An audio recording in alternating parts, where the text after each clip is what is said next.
Hello everyone, সবাইকে welcome জানাচ্ছি cook with নুসরাতে নতুন একটি রান্না দেখার জন্য। শীতকাল তো প্রায় শেষের দিকে। এখনও যারা হাঁসের মাংস খাননি বা ভাবছেন যে আর কবে খাবো, তাদের জন্যই আজকের এই রেসিপিটি।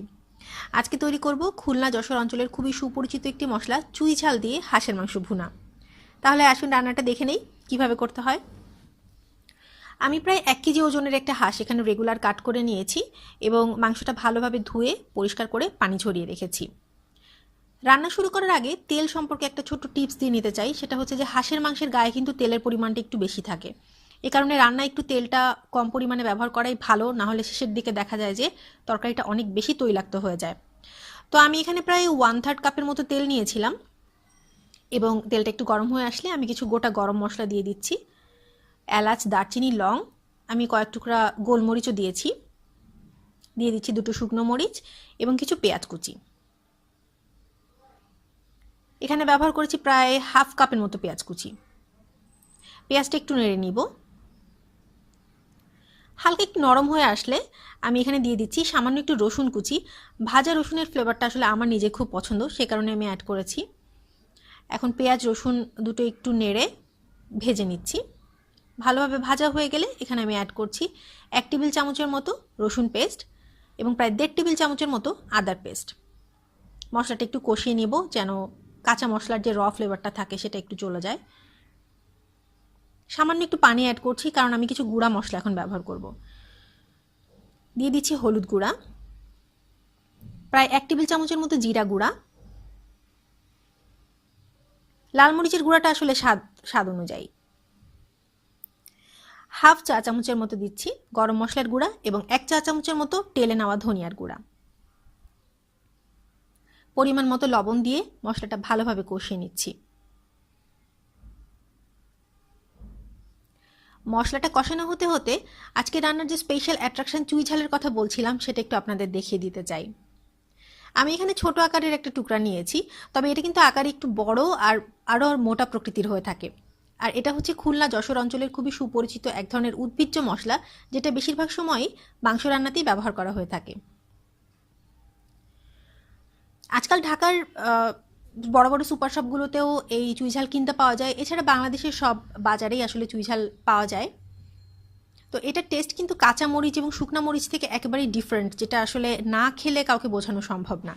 চুইঝাল সম্পর্কে আপনারা যদি আরও তথ্য পেতে চান তাহলে ডিসক্রিপশন বক্সটা চেক করে দেখতে পারেন। আমি একটা আলাদা লিঙ্ক অ্যাড করেছি যেখান থেকে আপনারা আরও অনেক ইনফরমেশন পেয়ে যাবেন। তো যাই হোক, এখন ওপরে যখন দেখা যাচ্ছে যে তেলটা ভেসে উঠেছে, বুঝতে হবে যেমন মশলাটা কষানো কমপ্লিট হয়ে গিয়েছে। আমি এখন মাংস দিয়ে দিচ্ছি এবং ভালোভাবে মাংসটা কষিয়ে নিচ্ছি। হাঁসের মাংসের মজাই কিন্তু মাংসটা ভালোভাবে কষিয়ে নেওয়াতে।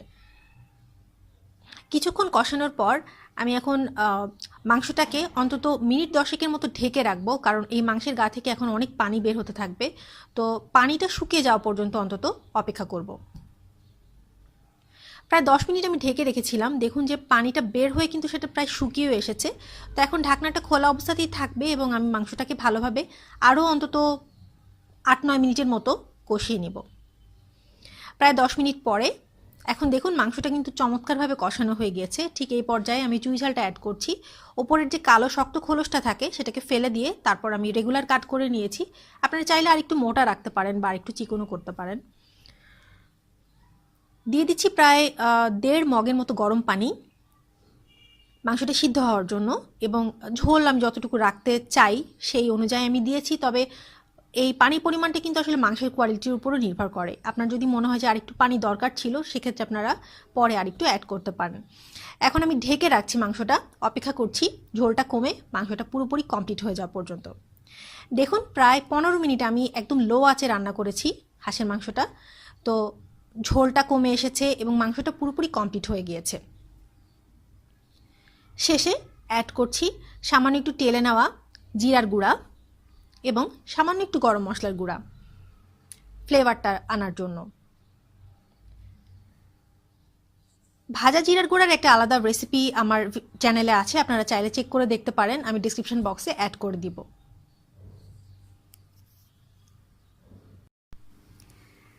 দেখলেন তো, তৈরি হয়ে গেল চুই ঝাল দিয়ে হাঁসের মাংস ভুনা।